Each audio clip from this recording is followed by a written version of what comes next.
How's it going? And welcome to episode 195 of On the Wire. Proud member of the Pitcher List Podcast Network. Follow me on the Twitter at 80 grade. That's pretty much anywhere you can find me on social media. And you can follow Kevin Hastings at Hastings Kevin or at Chasing Wins, depending on where you are looking. We got a great show for you after a somewhat long hiatus, long for us, Kevin. We took a whole week off. Amazingly, as we enjoyed our holiday break with friends and family, and hopefully everything worked out well for you with you and yours, Kevin. How was the break for you? Oh, it was amazing, Adam. Thank you. Hope yours went well. Yeah, we didn't really intend to take a week No. off, but just with the time difference and travel and things going on, it just wasn't working out for us to get together last week. But yeah, it's great to be back, and that means we have a lot of news to Oh, talk oh about man. because yeah, this year's off season, in spite of a couple of surges that we don't always that we had talked a couple weeks ago we hadn't seen in recent years, things happening a little earlier. It hasn't really slowed down, so now we have a No. couple of weeks worth to catch up on. And what better way to start the new year as we record here on January 2nd than getting caught up on the end of 2024's news. Yeah, plenty to talk about. And yeah, to your point, I absolutely intended on recording. I brought all my stuff as I Yeah. traveled back to Massachusetts to visit my family. I had every expectation to do the classic record in my parents' basement Yes. during the break. It just did not work out. Just one more thing for me to travel with, which was kind of a pain. But that's I wish I had put that to good use. But here we are now, putting everything to good use in the comfort of my own office rather than again my parents' basement, which is a very nice basement. There's a bar. It would have been a beautiful setting. But yeah, here we are. But we'll get right into it. Like you said, we have a ton to talk about, and we've been covering it all over at pitcherlist.com as well. So make sure if you're listening to us, you should also be reading alongside everything that's happening over at pitcherlist.com. As the new year comes in, perfect gift for yourself. If you didn't get it for yourself or from someone else over the holiday break, go gift yourself a membership to or a subscription to PL Plus or PL Pro.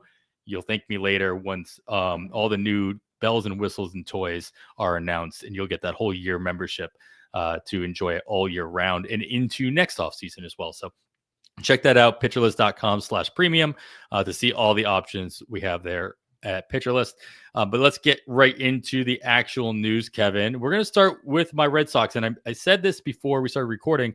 I'm not used to being able to talk about all the moves my Red Sox make in the offseason in a positive way. In the past couple of off seasons, they've just been kind of like paddling along, treading water, if you will, especially when it comes to off-season acquisitions. This year's been a little noisier. It's actually annoying. I'm going to go on a tangent here. So I use the news feed on my iPhone. If you open Google Chrome and then my default screen is just like a algorithm of news articles that get pushed to me based on my browsing history, and every third article is always this, what I assume is an AI generated article from Sports Illustrated, saying that this slugger is going to be traded to the Red Sox at and it's just like some made up fan fiction of what's going to happen, and I ignore each one of those. It's completely clickbait. But the thing is that things are actually happening over in Boston, and this last 2 weeks is no exception. We're going to start off with the Patrick Sandoval signing. He signs a 2-year deal, very similar to like the Lucas Giolito deal that they made a couple years ago, coming off of his surgery and being able to return, hopefully expecting to return in the second half, just in time for hopefully some kind of playoff push that they can make in the AL East.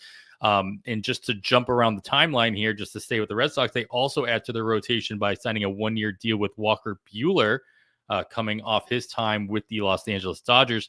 So the rotation in Boston is looking quite different. Let's start with the kind of the bigger name, the bigger splash, or maybe the bigger expectations in Walker Buehler ultimately becoming the ace of the Red Sox of the 2025 Red Sox. Is that in your mind? Is that accurate enough for you to say, or is this something that you're expecting to kind of like for Fenway to kind of catch up to him, for him to what's your thoughts on Buehler and Fenway?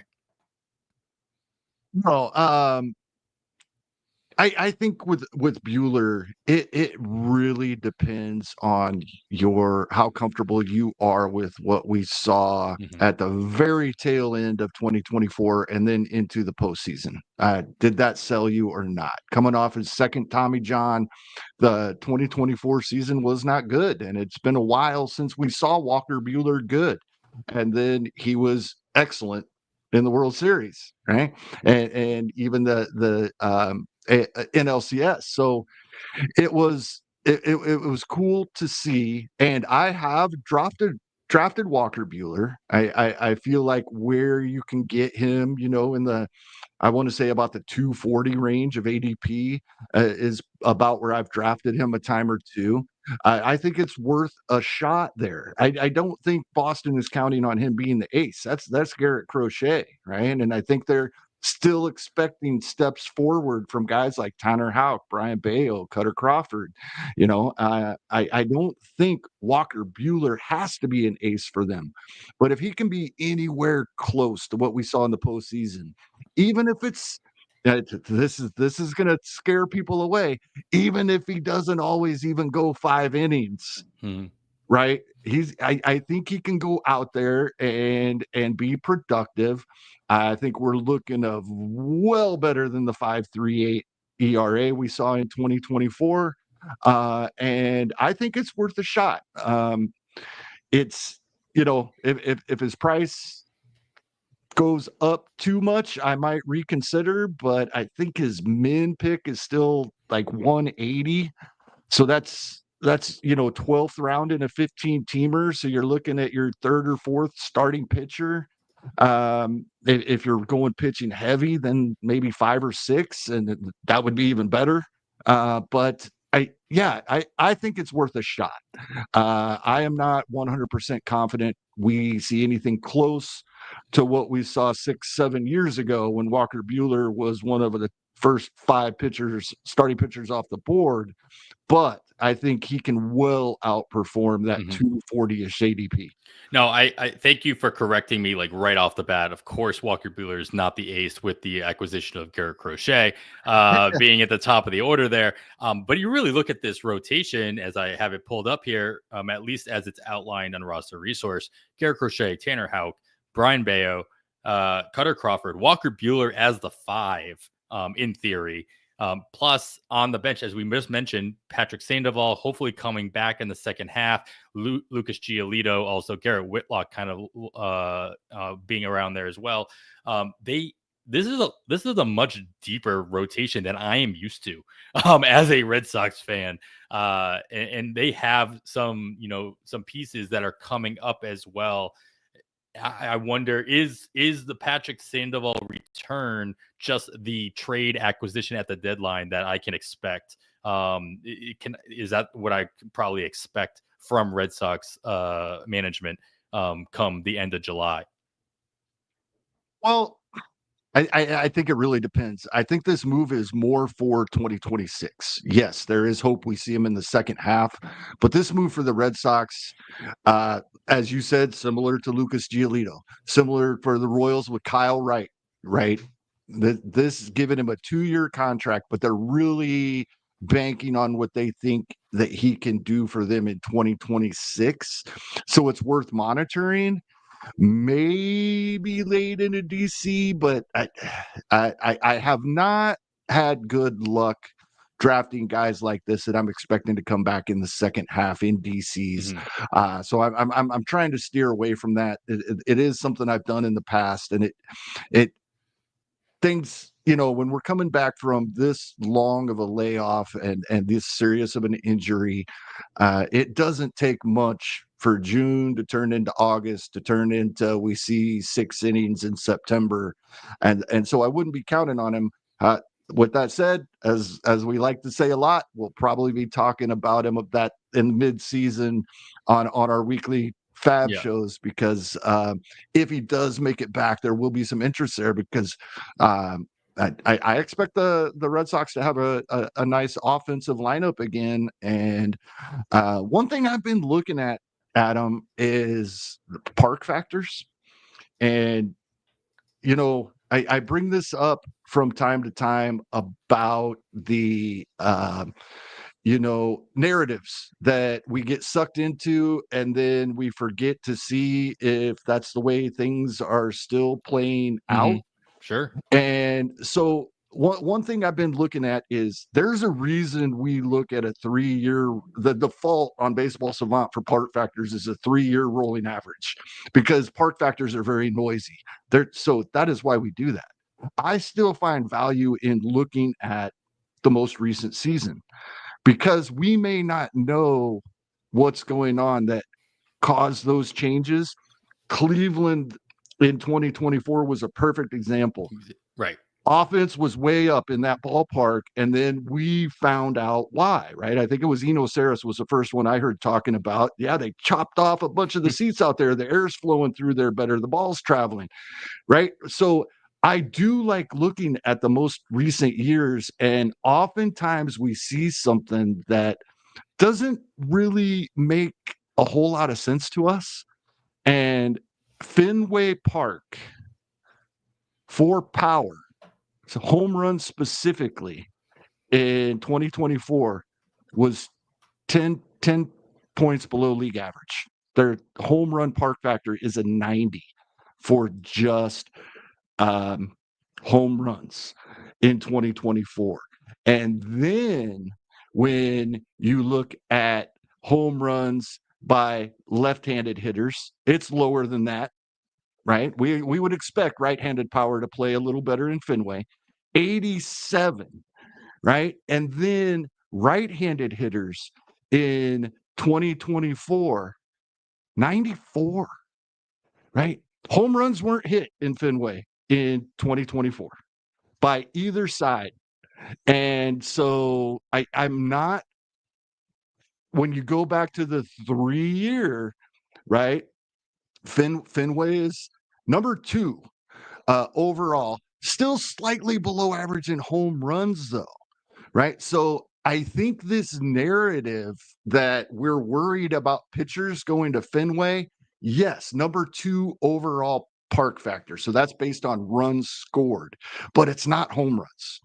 So I think the kind of I 100% am worried about pitchers giving up home runs when they go to Fenway. Had been until I was looking at this over the past couple of days.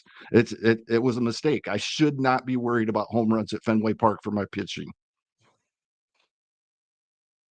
You're on mute, Adam. Yeah, I mean, fair enough. It's just a matter of being almost disappointed as a Red Sox fan and somebody, it's like you love the long balls. It's like, all right, cool. We go to Fenway you to see home runs, and then, all right, nope, maybe not as happening as often as you might think. But what's it lead the league in? Doubles, right? well, you got the monster. Yeah, as long as you can Exactly. take advantage of So I that. think that's where Mhm. we see a lot of home runs when we're watching games at Fenway, and we think, oh, that's all they got to do is hit a high fly ball to left field.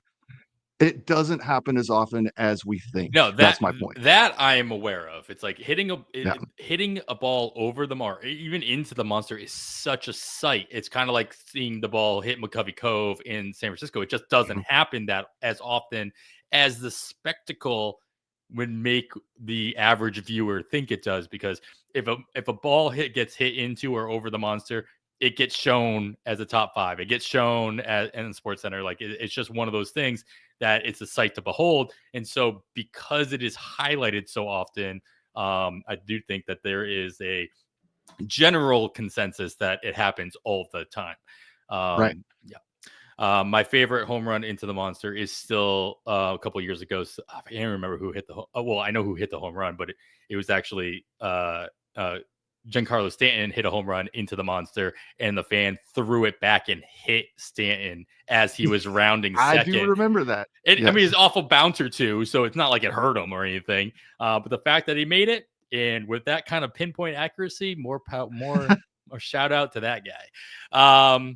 Cool. All right, so moving on then away from my Red Sox, if I can find all my correct tabs here. Let's go into Houston and announce that Christian Walker has found a new home. We knew that the Astros were going to sign a first baseman. It does seem like we're going to talk about a lot of first basemen in the next couple minutes, signing in different places.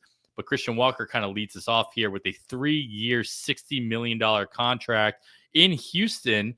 I do believe I remember seeing or hearing a comment he made about the Crawford boxes and how he's, they look kind of tempting. I'm paraphrasing, but he said something to that effect.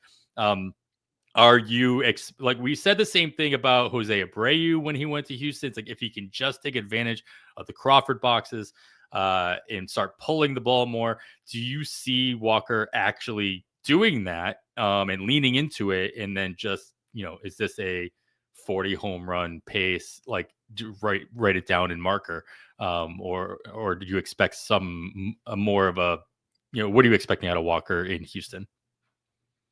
I'm expecting a lot out of Walker in Houston, and I've been poo-pooing the Astros on our recent episodes, the way they've been doing things, and I still think a few years ago the Astros would have operated a little differently here. I do understand they haven't kept their players when they reach free agency. They let Springer walk, they let Correa walk. I feel like seems like they're letting Bregman walk. Astros. Right. I feel like a team like the Astros should have played out the season with Kyle Tucker and let him walk. I don't feel like they're the type of team that has to get something back because it's nothing close to what you would get from him for the season. Right. So, but at the same time, I was probably a little harsh because now now they have added Christian Walker, they added Isaac Paredes, so the lineup looks pretty decent, and with Christian Walker penciled in that cleanup spot, the 33 and 36 home runs he hit in 23 and 22. That's what I feel like we're looking at. 90 to 100 RBIs, well over 80 runs scored. Decent 240, 250 batting average. I think that's what we're looking at. And I think this is a great spot for Christian Walker. And yes, I think some people might overblow it, but those Crawford boxes will help a little bit, even if it's only a couple of extra home runs on the year. Yeah, as I'm about to pull up, definitely an increase in ADP since the signing over the last 2 weeks or so, but not drastic. Nothing crazy. Set a new min his min was already at 61, which looked like it happened like just about a week before the signing. So it's just somebody excited about where he could possibly be going. But yeah, so it doesn't look like it's the signing has really like spiked. And how much can you really spike if you're already being drafted around, pick 100 or just shy of it? So there's only so much room you can go because you do have to send somebody down. I'll give Houston credit for, bringing somebody in, but it's like they got a pretty good deal, I think, on this. It's like 3 years, 60 million, $20 million a year. It's not a long-term deal. They're not on the hook for a lot. So this is kind of probably the best move that Walker could make as far as giving him the opportunity to possibly get another short-term deal at the end of here, while still showing off what he can do in a pretty friendly park. And we can take advantage of that. I think this will work out better than Abreu, right? Walker will be the age at the end of this deal that Abreu was when they brought him in, right? So he's still getting there. He's mid-30s. This will be his age 34th season, but 34, 35, 36, yeah, maybe the 30 home run projection at 36 years old is 25 home runs. We'll be fine with that.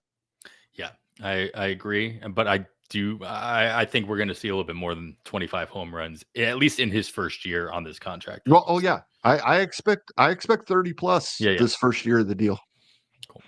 All right, let's go to the next first baseman sign. We talked about Paul Goldschmidt being the option for Houston, as he has hometown ties to the area, but instead he fills Anthony Rizzo's spot in New York and taking the first baseman gig for the Yankees on a 1-year, $12.5 million contract. It seems like the best possible situation that the Yankees could have made, even in a down year for Goldschmidt in his last year in St. Louis. Can Goldschmidt take advantage of Yankee Stadium and come back to be closer to what we expected him to be in his younger years? Or, and plus being part of this Yankee lineup, it seems all too tempting to at least get back on the bandwagon. I know you have kind of poo-pooed the idea of Goldschmidt earlier this offseason, but is this the best possible landing spot he could have made in order for you to kind of be back on board?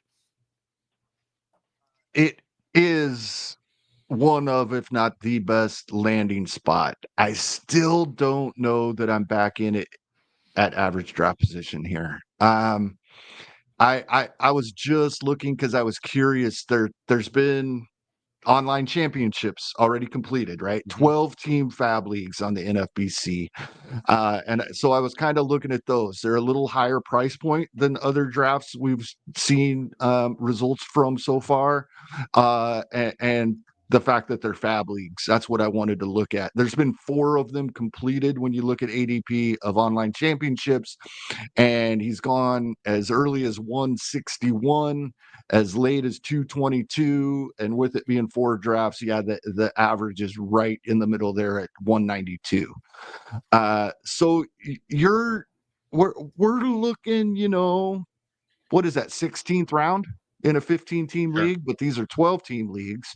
So we're looking, the guy's going right ahead of him.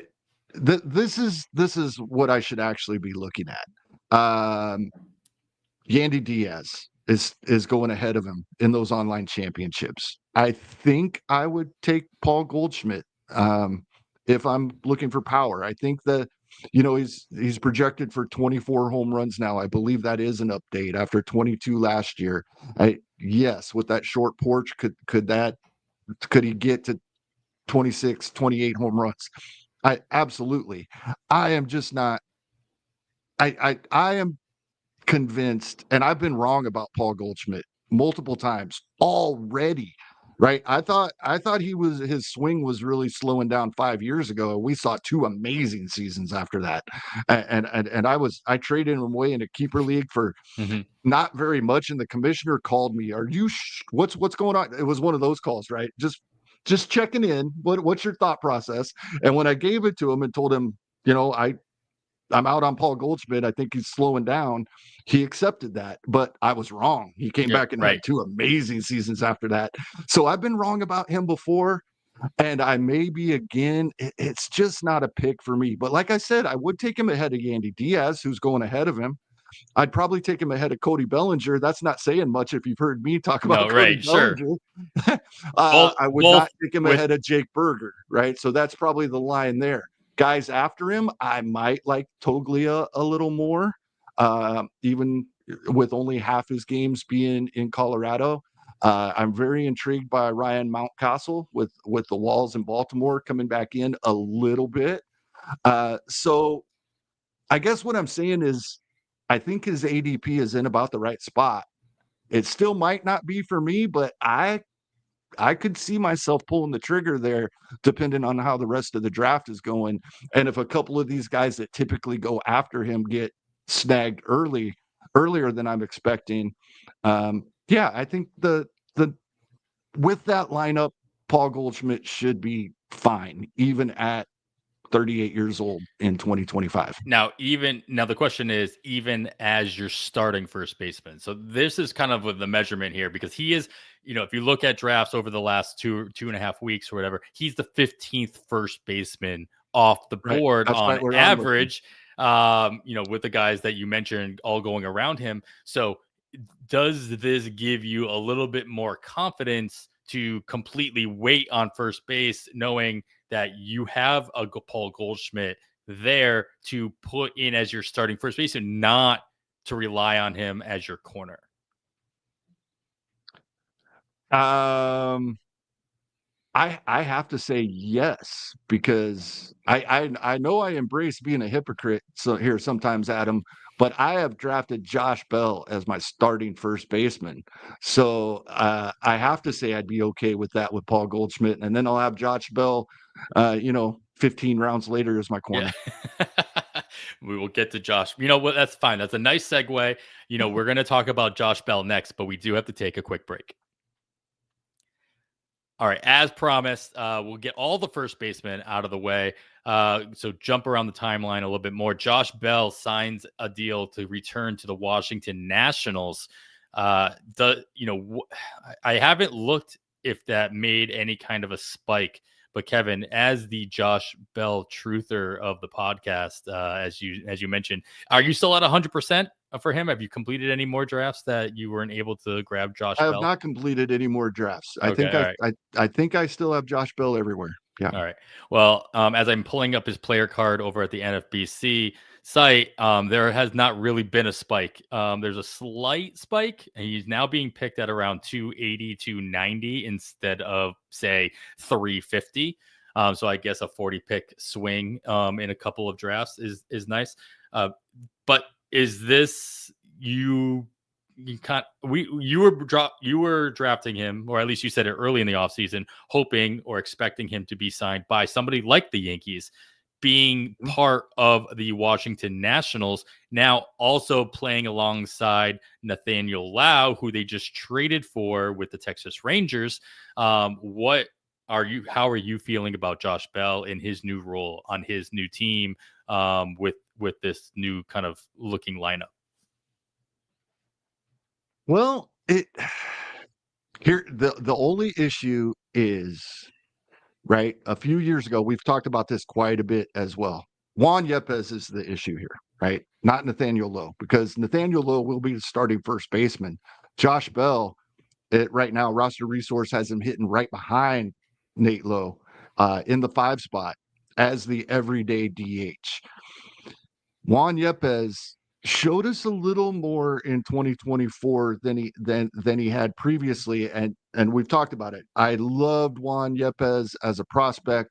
I have not been impressed by anything he's done at the major league level, and the little bit of success he had in 2024. Yeah, the batting average, the OBP. He had a nice slash line.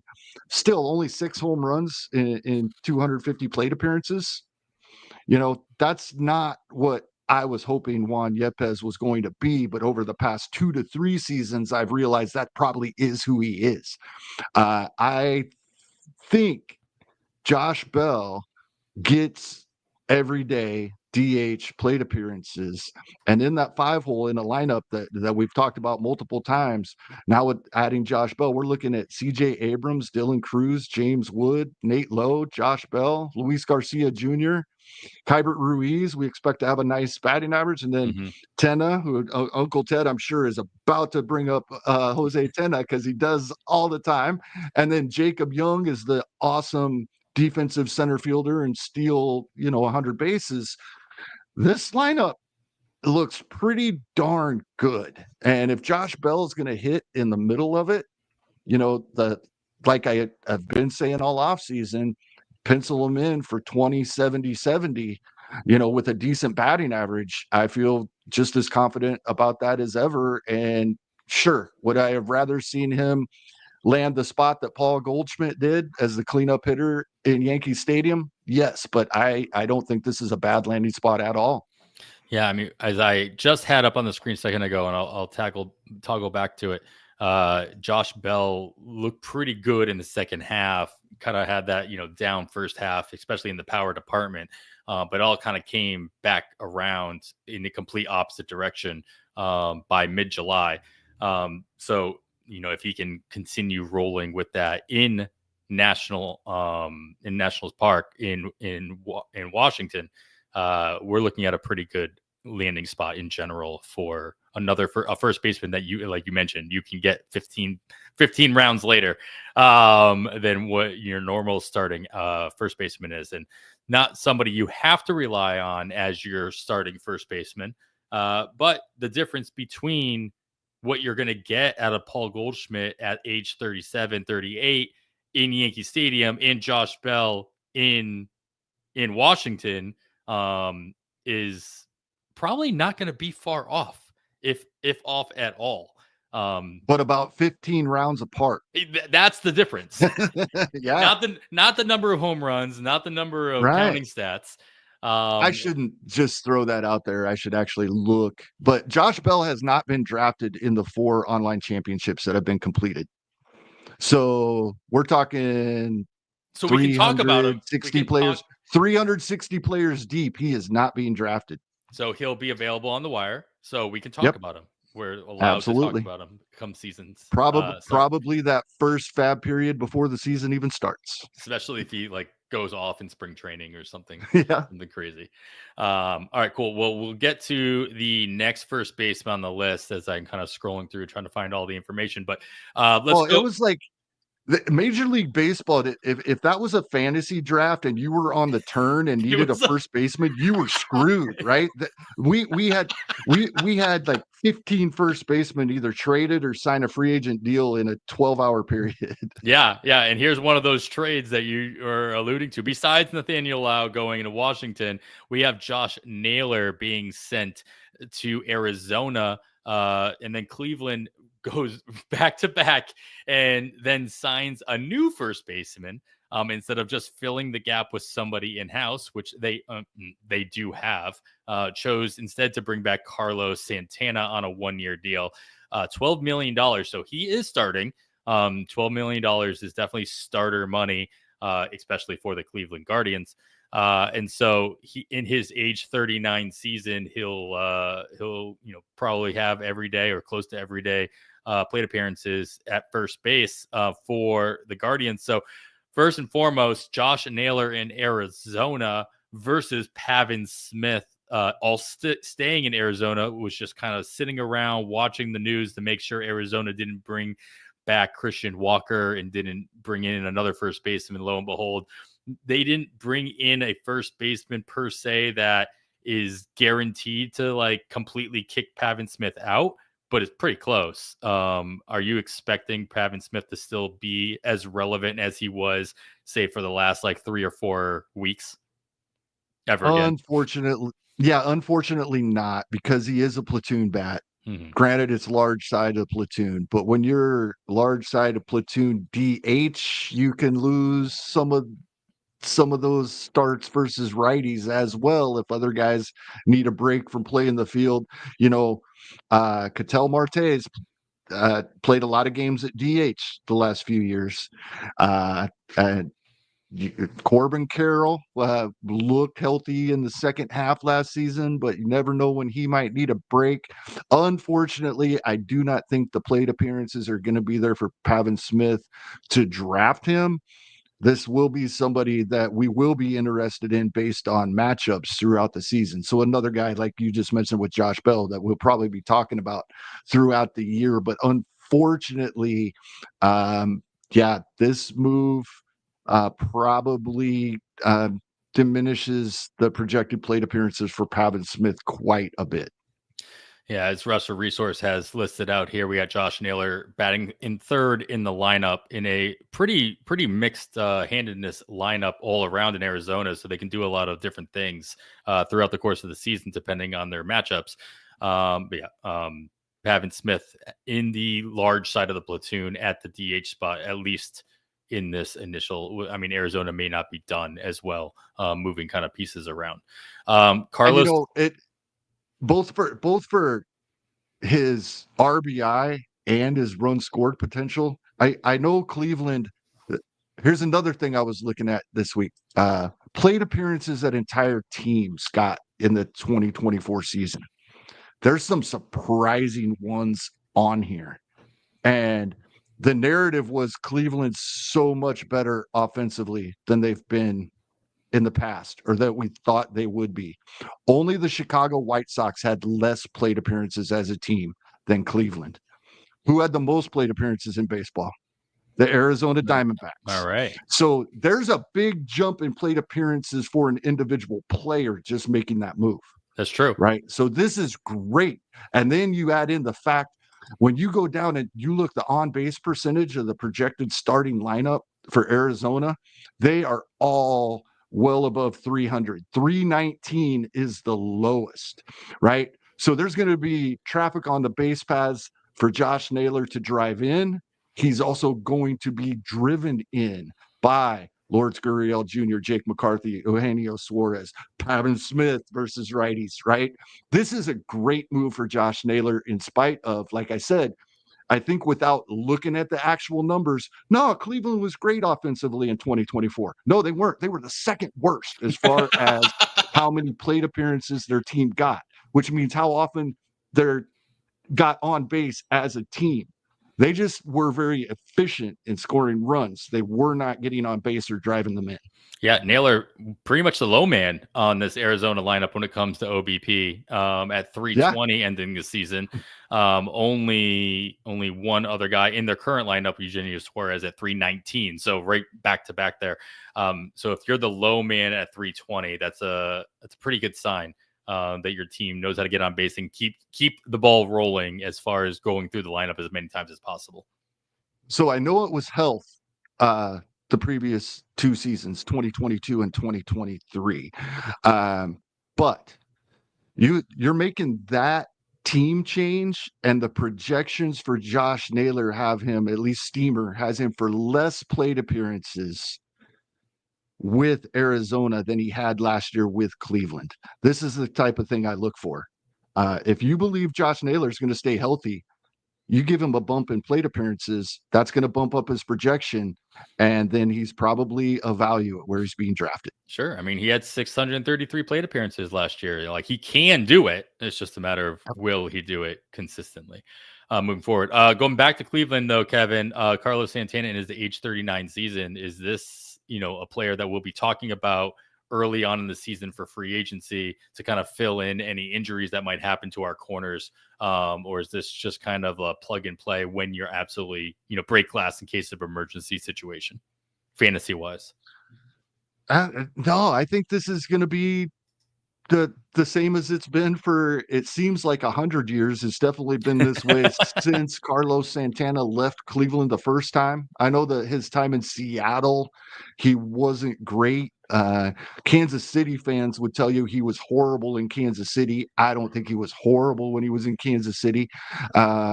We were used to him crushing home runs against us. We didn't see that when he was playing for us as often. But I think it's just more of the same. 594 plate appearances with Minnesota last season, those 23 home runs. His projections are for just about to stay there, right? Double digit. His career began in 2010, and he's had a double-digit walk rate every season of his career.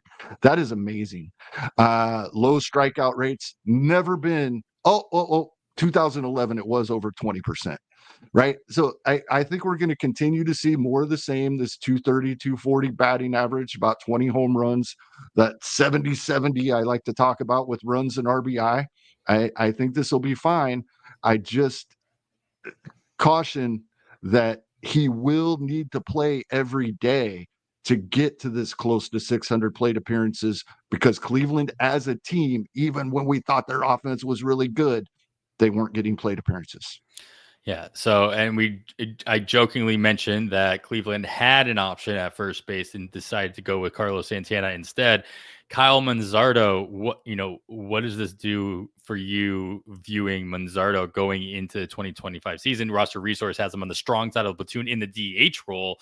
I mean, Cleveland is not necessarily a team that needs to have a set DH. So I would expect this role to be, kind of transition throughout the lineup and giving people days off and kind of seeing how people can do. But what more does Manzardo have to do at this point to, at least be given the opportunity this is a classic Tampa Bay going to a new team, but still getting the Tampa Bay treatment from the outside looking at it. But how are you feeling about Manzardo for 2025 with the addition of Santana? I think it's all up to Manzardo. I think to start the season, yes, strong side platoon DH with Big Christmas on the short side of the platoon at DH, barring any other moves before the start of the season. I think that's how we're going to start. But Manzardo does have the ability, I think, to eat into that. And he did perform much better in the second half than the first half last season.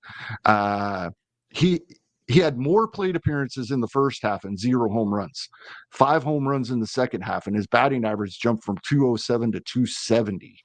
On base percentage jumped from there it is, 241 to 333, right? If we see numbers like he put up in the second half, and granted, that second half was less than 70 plate appearances, and they were pretty much all in September, and he was great. But if this, he'll be 25 years old this season. If these are, it will be his age 24 season, as his birthday is slightly after July 1st. But if these were actual improvements and not just a hot streak, and we should be able to figure that out fairly quickly, I think he will continue to add playing time. I think the floor is strong side platoon, and he could eat into more. And so I think Manzardo, as late as he's being drafted, is worth a shot. This is different than the other guys that I say we'll talk about in the season. Manzardo is somebody like we talk about in the offseason many times, last round or two. And then if he's not getting that playing time we're hoping he can play into, he's one of our first drops. I worry, I wonder if it really is worth, I can't bring myself to take a shot in my last round pick on a first baseman who I'm not 100% guaranteed is going to get the playing time or kind of skyrocket in production.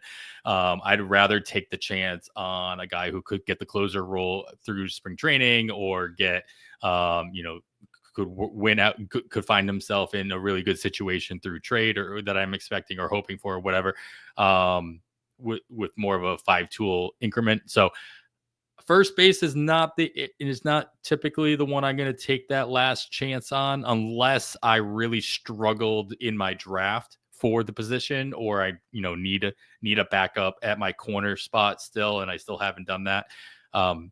So I'm expecting to still see him on the wire, especially in 12 teamers, come unless he just really excites everybody during spring training and then continues to skyrocket, up the ADP boards. I think we knocked out all the first basemen finally. As I scroll through all our news, and of course I'm only referencing all the news that gets posted in the PL Discord under our MLB news section. So it's great. It's totally crowdsourced, amazing real-time information that you're getting from everybody else that's out there. So you don't have to really do any. If you don't want to live on Twitter just to get the news, there you go. You can just live in the Discord anyway. That's kind of like what I do. So we're going to get into something other than first baseman, but first we got to take another quick break.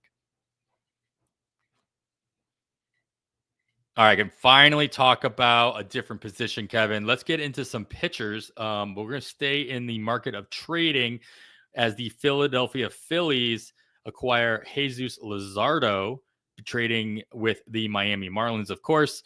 Marlins get a couple of smaller names, Starlin Caba and Marion Boyd, to add to their treasure troves of prospects and pieces that can maybe one day also be traded themselves.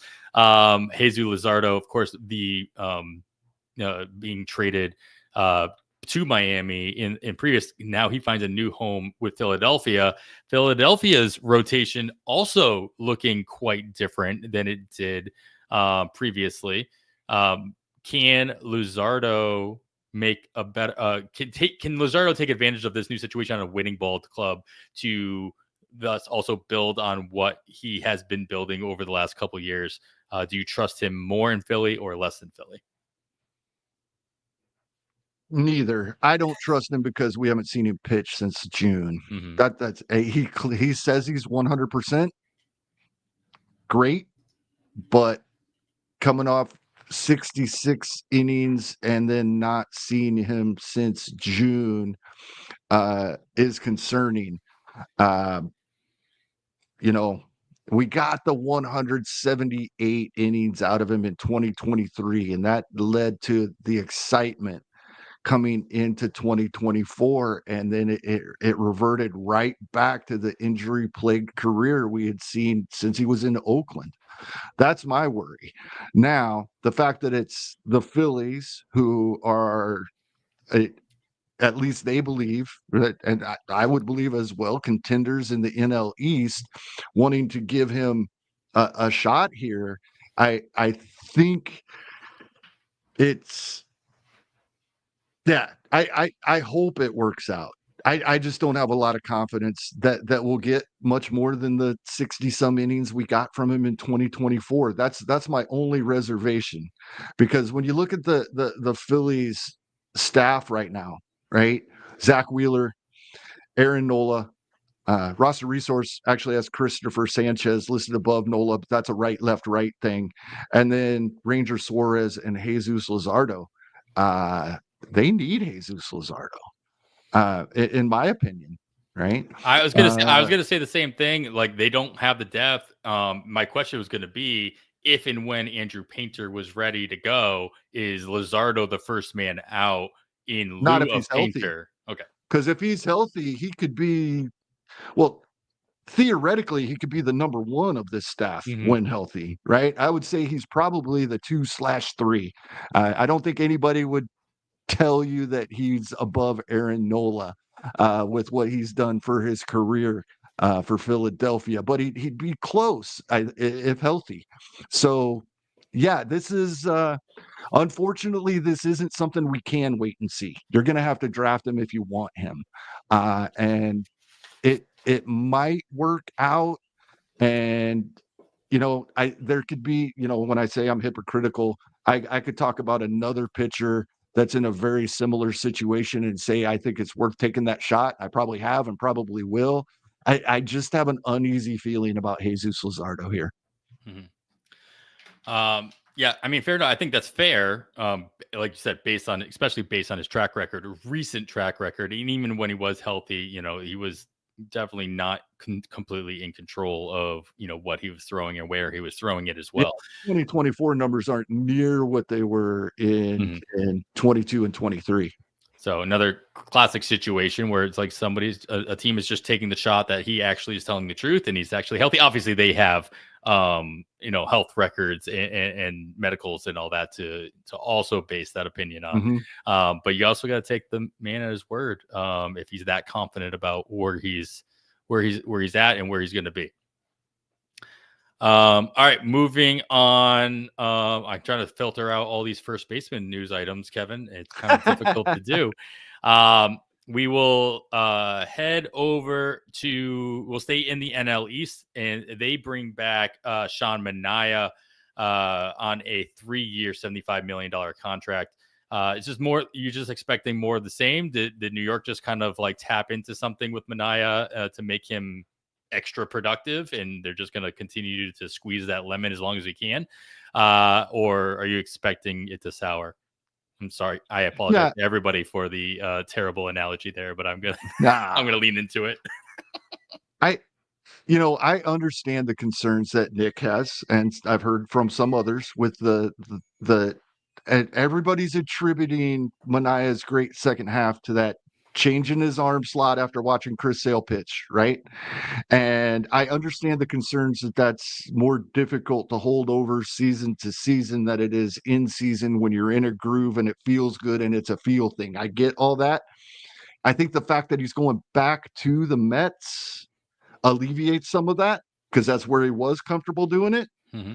And I've been drafting Sean Manaea where he's being taken, and I will continue to do so. I think this is the best landing spot for him due to being comfortable with the changes he made in season in 2024. And while the 2025 as a season may not be as good as his stretch run in 2024. I would look for it to be close to it, similar with just a little bit of regression. And so, yeah, I think this is the ideal landing spot. And as far as pitching goes, the LOL Mets have kind of reversed course a little bit over the last season or two. So that comment that I in itself may backfire on me and make all of this blow up. But yeah, I love this spot. Yeah, I mean, they're doing some interesting things. Trading for Clay Holmes, going to make him a starter. It looks like David Peterson might have everyday spot in the rotation as well. Roster Resource has them with a 6-man rotation with Paul Blackburn coming, bringing up the rear. Of course, Manaya and Senga and Frankie Montas also joining the mix at the top. So there is a little bit of depth. There's not like a major star power in this rotation per se, even with Manaya's success actually throughout the season.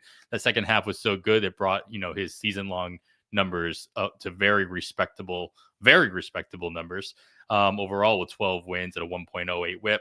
And so we're looking. I'm more confident in Manaya because he signed with the Mets, because he had been jumping around from team to team in the last couple of years, San Diego, what have you, and not being able to kind of latch on, make any changes that the teams that he was playing for were comfortable with. And the fact that he made these changes with the Mets, and the Mets were the team that were like, you know what, we seen him as closely as anybody out there. We're gonna keep him around and kind of build off what he's already done for us. Gives me a little bit more. It was very similar to the situation with like Clayton Kershaw. If he signs with anybody except for the Dodgers, then I'm not interested, type of thing. It wasn't quite to that extreme with Manaya, but the fact that this was an audition for him to get a long-term deal. 3-year deal is pretty good for a 32-year-old starting pitcher at that amount. And that he was able to audition and stay with the team that he was auditioning with is personally, I find that as a good sign. Yeah, go looking at ADP, and once again, I'm looking at these 4 OC drafts that have been completed. The couple of starters right in front of him, Ronaldo Lopez, Sandy Alcantara. A couple of starters right after him, Kevin Gossman, Brandon Pfaadt, who you just brought up earlier. And so none of these guys are guys that I want to be overexposed to. Sure. They all have issues where it could go south, and we're looking in the 160 to 175 range here in ADP. So still fairly valuable draft spots, but he's definitely somebody that I will take a shot on in this area. When I get to the spot, if I'm looking for a starter and all of these guys are available, I'm not going to take the same one every time. Mm-hmm. All right, let's go positionless here, Kevin. We talked about first baseman. We talked about some starters. Let's go to players that don't have a position. Lump them together. They are very different deals, though. Jock Peterson signs a 2-year, $37 million contract with an opt-out after year 1 with the Texas Rangers, while DH Eloy Jimenez signs a minor league deal with, of all teams, the Tampa Bay Rays. I wanted to be like, which DH do you want more here? It's a pretty obvious answer. The guy who actually has a contract on a team that will probably play him. But is there a shot that Eloy Jimenez finds his way back into our good graces and finds does Tampa tap into that prospect pedigree, that the term everybody loves to use, that Jimenez showed before getting into Jock Peterson's time in Texas? Do you think we can get anything out of Jimenez in Tampa Bay? I'm unfortunately, I'm afraid we won't. Unfortunately, he's a non-roster invitee. That shouldn't mean much. If he's healthy and performing, he'll make the roster. But we just haven't ever seen the power we thought we were going to get since he had the 31 home runs as a rookie in 122 games, right? And this is back when I remember hearing Theo Epstein on a podcast. I think it was with Craig Mish, saying that Eloy Jimenez is going to be a middle of the lineup power bat for a long time in this league. And then he came up and did that. And I that's why we're even talking about him, Mhm. right? And that was 5 years ago, over 5 seasons ago. Otherwise, we're looking at a guy that hasn't hit 20 home runs and only played over 100 games once in the last 5 seasons. Unfortunately, there's not much here. Hopefully, this is somebody that we'll be talking about in season because things are going well for him and he is on the Rays roster or has been traded to a roster where he's in the lineup. But yeah, unfortunately, he hasn't done anything valuable for fantasy teams since 2019. Now, the same question would be true for Jock Peterson. Does Heloy even get a shot to gain any eligibility outside of that UT eligibility that we find on NFBC and most other platforms? Even I if he highly makes a doubt it. major league roster. I highly doubt it. Not in Tampa. Yeah. I don't think Tampa plays him in the outfield. Hmm. And it has nothing to do with other outfielders they have. I just think they know he's not an outfielder, and I don't think they'll put him out there. And not many teams would. Yeah. And that just makes them that much more difficult, not only to draft, but Yep. also to bid on, unless you're in a real pinch with your lineup. Jock Peterson in Texas, though, expecting him to, with Nathaniel Lau, is there an opening for him to fill in at first base every once in a while, gain any kind of eligibility as in Texas? Or again, this is an everyday, or the strong side of the platoon in probably the best case scenario for Peterson in Texas. Yeah, I think he's strong side of platoon here. And it may be a little bit of fluctuation, not strict platoon. Like roster resource has Kyle Higashioka getting starts versus lefties at catcher. I don't think Jonah Heim would move to DH. So maybe Jock Peterson is still the DH on some of those days, but they also, they have Ezekiel Duran, who I'm way down on. He just hasn't panned out and done much over the past couple of seasons. Hasn't gotten a lot of playing time, so I think the Rangers organization has soured on him a bit. Josh Smith is also a lefty. So maybe Jock Peterson does get a little more than just strong side platoon at bats. But as we've seen in the past with him, uh, you know, the Cubs tried to give him a run as an everyday player, and it was successful overall, but he still wasn't very good versus lefties.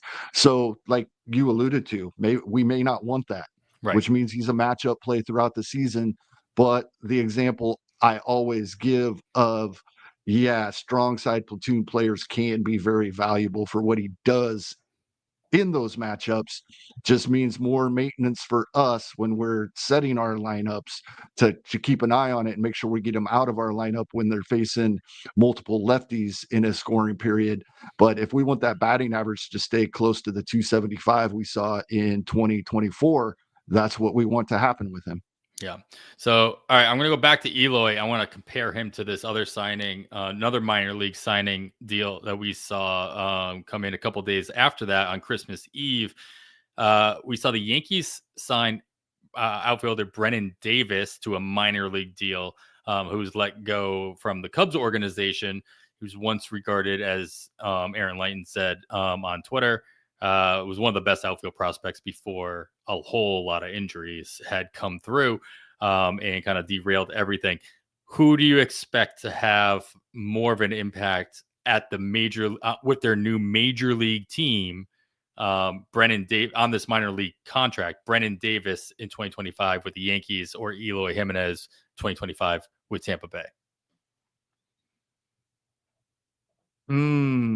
Unfortunately for 2025, because we still have not seen a healthy Brennan Davis, and that's what I was saying about Eloy, and I'm sure that's contributed to a lot of the underperformances as well when he was healthy. I So for 2025, I think Eloy probably has a better shot at cracking the lineup on a regular basis and giving us some production.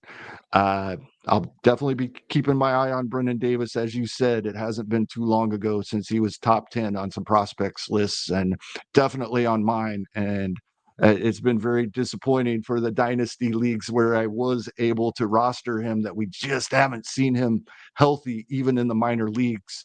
I think that he has a longer leash with the organization as a whole, but the way you phrase that question with the major league team in 2025, unfortunately, I'd have to give the edge to Eloy Jimenez. Although I would just love to see Brendan Davis get healthy Mhm. for a couple of years and see what he can do. Yeah, this is one of those darts. It's like, would you rather just throw the dart on Brendan Davis because it's fun, or on Eloy because he's at least shown something at the major league level? Brendan Davis drafted in exactly 0 drafts on the Oh NFBC yeah, platform, and Eloy though only drafted in about 33% of total drafts. Of course, a lot of those drafts all are DCs. gladiators, Yeah. and all the ones he actually has been drafted in, obviously going to be in those 50 rounders as well. All right, so we got some DH, some minor league deals out of the way. Let's move on to, let's see who's worth. Yeah, let's go to second base here, where Gleyber Torres finally finds a new home, filling in the second base gap in Detroit. Where he was announced that he will be the starting second baseman. And just because I have to throw in more first base news, they are also announcing that Colton Keith will be the starting first baseman for the 2025 Tigers as well. So, how's that infield looking for Detroit, with Torres now being at second in the right side of the infield, now a new look right side of the infield for the Tigers, who just made the playoffs, and now they're adding another bat. Where do you expect Torres to find himself in the Tigers lineup? Yeah, so Jason has him in the two hole at Mm-hmm. roster resource, and it may start out that way. If Riley Green is healthy, I think he may move up. But if Torres is going to be in the 2 or 3 spot or the 5 or 6 spot, I think Kerry Carpenter is locked in the cleanup spot, at least versus righties.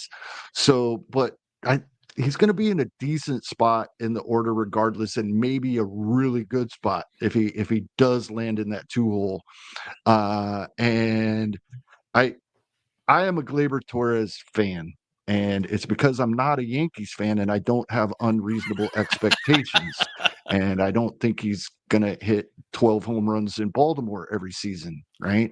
I think, sure, 15 home runs was a bit of a disappointment, but if you were expecting many more than 20, then I Just think that looking was at the on wrong you player. as Yeah, a yeah. fantasy player, right? Now, going to Detroit, the much worse ballpark, 4 home runs than Yankee Stadium, even for a righty. So the projections coming in at 18 home runs, 79 runs, 69 RBI. There's that 70-70 that I keep bringing up Mhm. with a decent batting average. I love Gleyber Torres, and what I love most about him is half or more of fantasy players don't love him. That's what makes it so nice. I think, yeah, this is the definition of old and boring now for Gleyber Torres, who is 28 years old now. But if you're going to be projected for close to 20 home runs in that 70-70 with a decent batting average, like I said, and even they're giving him 8 stolen bases for a projection. Steamer is he did only have 4 in 2024. We know the Yankees don't run a whole lot. They're opportunistic with their stolen base, but he has had double digits the 3 previous years. So, Detroit, if he's a 18-8 like they have him with this batting average, Gleyber Torres will be on several of my teams. And as we have talked about throughout the offseason, that little pocket of second baseman going much later, Mhm. where we're looking at decent batting average, and then with Torres, it would be runs, RBI, moderate power, handful of stolen bases. And, he's going after other guys that have categories that they lack in, like Nico Horner, Bryson Stott, Xander Bogaerts. We've talked about this pocket a lot. I love Gleyber Torres in this spot.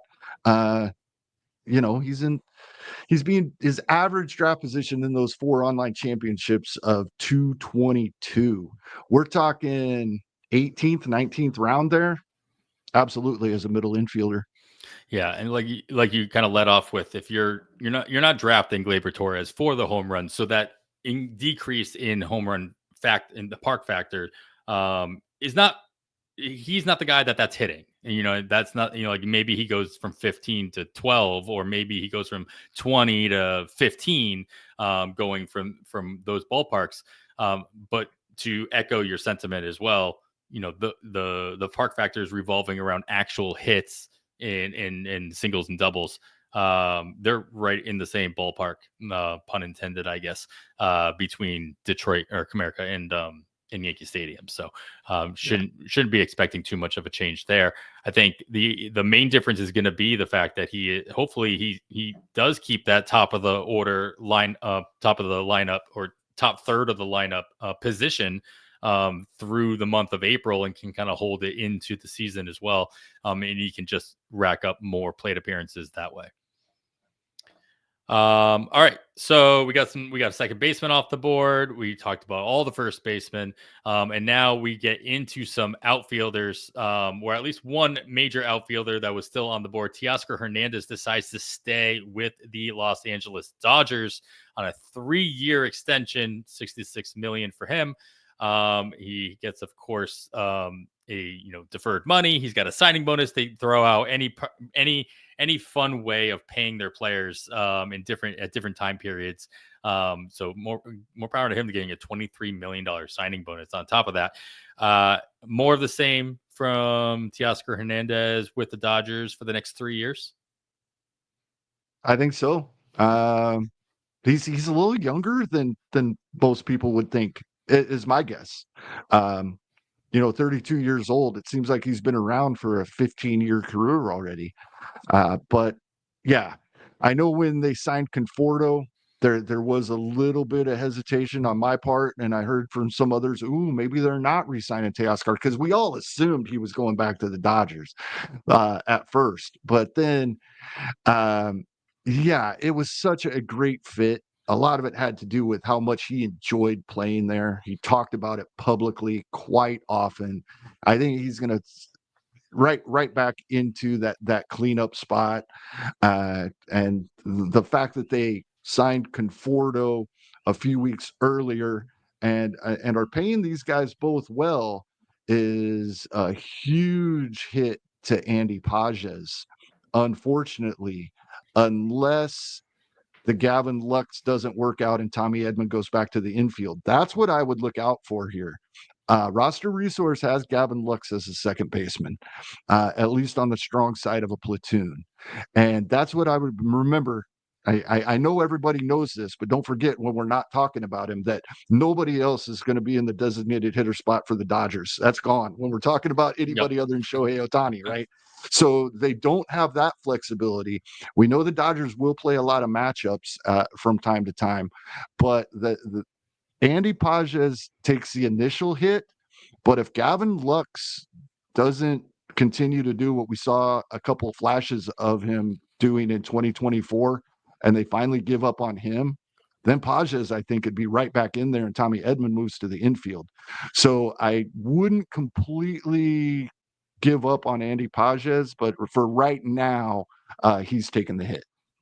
Yeah, you got to assume that, barring any kind of injury, and it really has a lot to do. It has less to do, in my mind, with like Conforto's ability and production, and it's what you said earlier, the money. Like, they're still paying both guys, obviously, especially Teoscar Hernandez, but Conforto getting that, he's getting his $36 million for the next 2 years as well on his contract. So they're both making in the range of 18 to $23 million a year. That's not starter money. to play as much as he possibly Even can. for the Dodgers. Yeah, fair. All right, so we got the outfielder. Let's get back into the starting pitchers here as I'm going through the timeline. The other big name off the board, Corbin Burns, earns a new contract with his hometown Arizona Diamondbacks. Rumor has it that one of the major factors, besides all that money, was the fact that he could stay home during spring training and half the season in Phoenix, playing for Arizona. Full no trade clause, so he isn't going anywhere anytime soon. This is probably where he kind of ends his, at least the next 6 years, as part of his contract. We'll see how he's feeling after the end of that. But, $210 million later, he might not need to do anything else. How's this rotation looking like in Arizona? Are they looking to continue to compete in the NL West now for the foreseeable future? And is this one of the better spots that not only for his comfort level, but just for the park factors, the division that he's pitching in and his competition for possible wins moving forward as well? Does this jump Burns up into like the top? Like, are you willing to pay up for a starting pitcher in the first couple rounds? And would you be targeting Burns because of this landing spot? I like it for Burns. I I think this does make me a little more comfortable than not knowing where he was going to land. Mhm. Uh, the park factors, both the 3-year rolling average and 2024, Arizona is a great hitter's ballpark. However, it's much like Kansas City. It's a great hitter's ballpark and a horrible home run ballpark. In fact, for let me look here real quick. For left-handed hitters, it was a 77 home run park factor in 2024. That's towards the bottom of the league. So we're not going to see home runs. We know we're going to see run support from this lineup. We've already talked about, and then you got Burns, Gallen. The only, I think, drawback is we are hearing talk of a 6-man rotation. Now it's pretty rare that we see a team follow through on a 6-man rotation for an entire season. Typically, out of necessity, they aren't able to stick with it. But if they do, you're talking about 5 or 6 starts he loses for the season in a 6-man rotation versus a 5. That's the only drawback here. Everything else is great with this landing spot. Yeah, I mean, just as I kind of pull up here, if anything, the news has taken a hit to his Corbin Burns' ADP. We're starting to see him dip a little bit in more recent drafts in the end of December and heading into early January, setting a new max pick of 56. Where his previous max was still 56, but that it was also at the beginning of November. So curious to see if just people are kind of noticing the same things that you're noticing and just not being as friendly of a ballpark as we maybe had accustomed to seeing in the past, and just kind of seeing that move forward as well. All right, so we're going to go back. Well, we didn't talk about the Cubs yet, so now we are getting able to talk about the Chicago Cubs making a trade of their own, of course, with the Miami Marlins, and we are going to talk about that and a couple other things right after this break. All right, as I mentioned, the Cubs are making moves here by acquiring Vidal Brujan. So Miami Marlins lose a second baseman, amazing, and gain a first baseman, Matt Mervis. Those guys trade spots. Can either one of them find a new beginning, if you will, in their new homes? I think the best shot is actually for Mervis. I know Jonah Bride did some nice things in 2024. Yeah, 11 home runs in only 272 plate appearances with a great slash line. So I don't know that at 29 years old Jonah Bride is going to hold back Matt Mervis if Miami likes what they're seeing from him. So he may get the shot that we've been wanting to see for him since his performance in the Arizona Fall League a couple of seasons ago. Um, Bruhan, on the other hand, in Chicago, I think has has bigger obstacles. We're going to see Kyle Tucker, Ian Happ, and Pete Crow Armstrong out there in the outfield. We know we're going to see Dansby Swanson and Nico Horner at the middle infield spots, barring another move.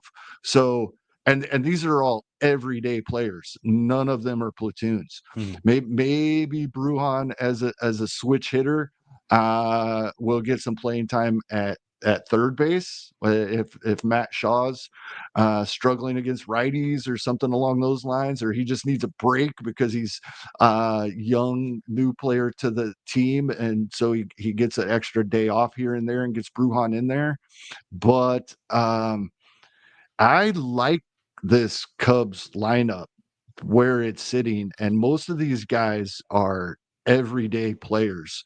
The only other than the catching position, the only two players in their projected starting lineup right now that didn't approach 600 plate appearances in 2024 are Kyle Tucker, who absolutely will exceed 600 plate appearances if healthy, and Pete Crow Armstrong, who, if he performs anywhere close offensively to what he did in the second half, his defense will keep him out there for 600 plate appearances as well.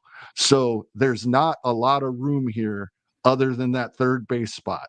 And if Matt Shaw hits the ground running, Fidel Brujan is going to be a super utility guy that isn't needed often. Some teams of the super utility plays almost every day.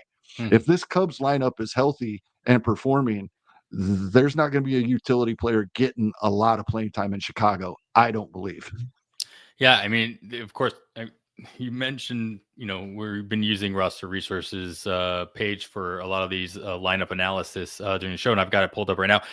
Keep in mind, Matt Shaw, we keep talking about being a given to be the starting third baseman. Vidal Brujan is not the person that's going to give them an excuse not to let him be the starting third baseman straight out of spring training. But Right. Matt Shaw's still not on the 40-man roster. So they will Right. have to make a move in order to make that happen officially, but they still have lots of time to do that. All right. So, you know what? I think we got one more thing worth mentioning from a fantasy perspective, and it's just because it has to do with the Chicago White Sox. Just today announced that they made a 1-year deal with Josh Rojas, one of the many Rojas's out there. One of the many J period Rojas's out there that are actually fantasy relevant or have been at one point or another, just by the fact that he is with the White Sox now. Does that automatically make him eligible to be considered fantasy relevant going into 2025? Yeah, maybe it does. We know he can steal some bases. He's not a zero in power. We've seen some pretty good things out of Josh Rojas in the past, and my first thought was he's easily an everyday player in the Chicago White Sox lineup. Right. Well, and you look a little closer. First of all, Brasser Resource, as you mentioned, we've been referring to a lot this episode, has him as a platoon bat with Austin Slater, who we know has had a great career as a short side platoon player, probably getting those short side platoon at bats. Who is it that he's getting them for? If it is Josh Rojas, that puts a big dent into my original thinking.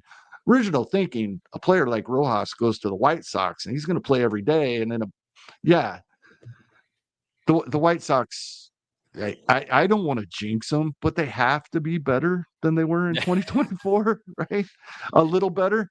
And they don't have him projected at the bottom of the lineup either. They got him in the 5 spot. Where he's a guy that we've typically seen towards the top or towards the bottom, never Right. in the middle. Never in the middle. Right. So if he is there in the middle, that's a few more plate appearances. Maybe does hit a couple more home runs, get to double digits, and then we're double digits home runs and stolen bases. The batting average has never been really great, but yeah, this is something that unfortunately is we're gonna have to wait and see a little bit, and unless we hearing something from the Chicago organization would help here a lot. Steamer only has him projected right now for 339 plate appearances. I doubt that's been updated since this move, because they do have him in the 5 hole on a large side of platoon, and that's easily over 400 plate appearances. So I don't think they've made that adjustment yet. 240-ish batting average, because it's been a few years, but he has hit in the 260s before.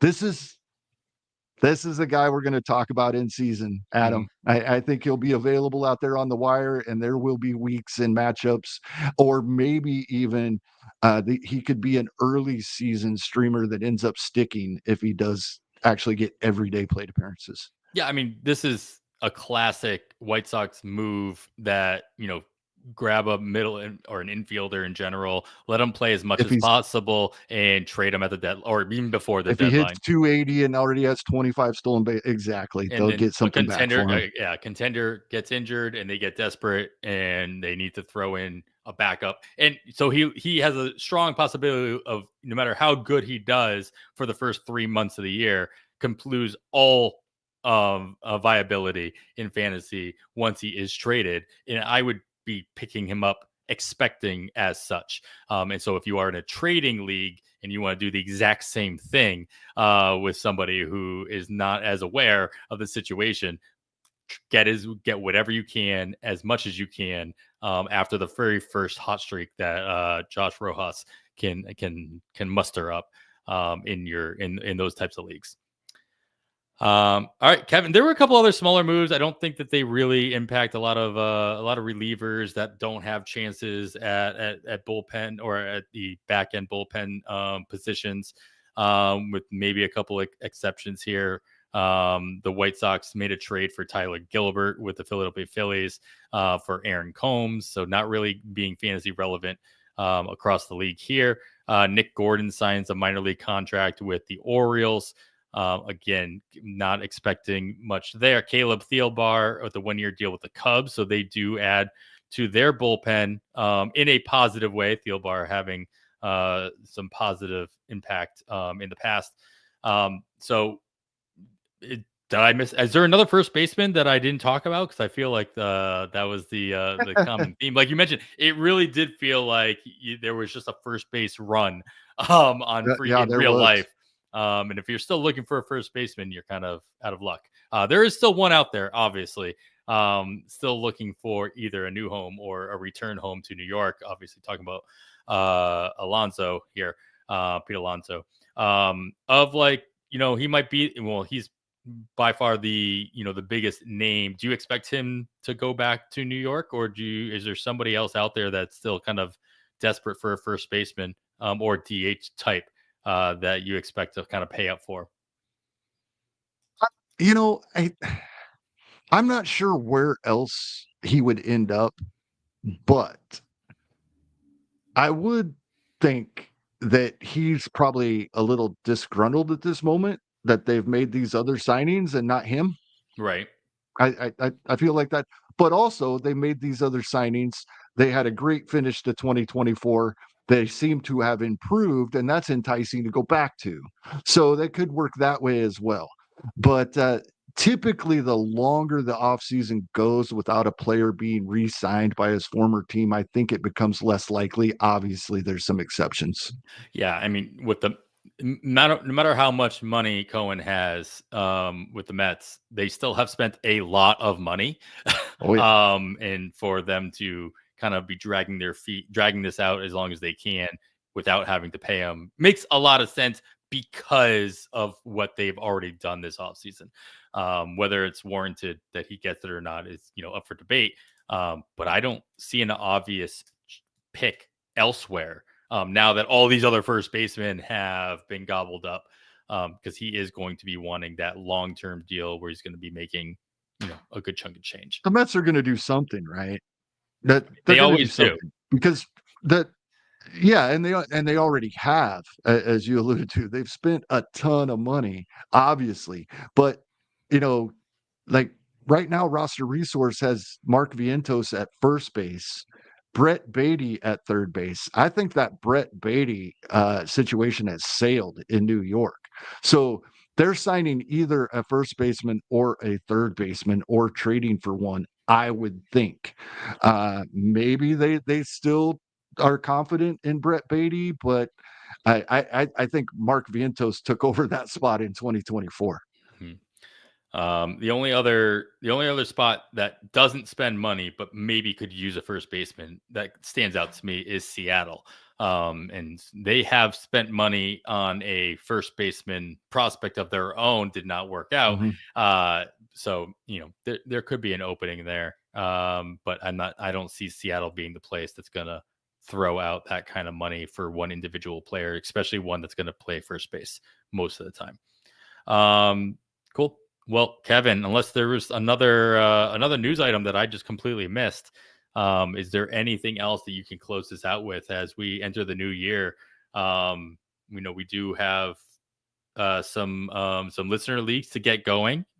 We talked about that before recording, and for all those who stuck around and listened to the entire episode, congratulations! You'll be the first ones to hear. We'll probably be starting out with our 15 teamers in January, and then do a couple 12 teamers in February. So if you're interested in signing up for one of those, shoot us a message. I've got a couple messages from people already. We'll make sure you guys get first dibs. But if there's anybody else out there listening is interested, make sure you shoot us a message. We're probably not going to do it as organized as last year. We're just going to be like, all right, here's the link. If you reach out to us, we'll send you the link, and then we'll get you in there, and we'll start drafting as soon as those are filled. So that'll be exciting. Kevin, I know you've done a couple of drafts already.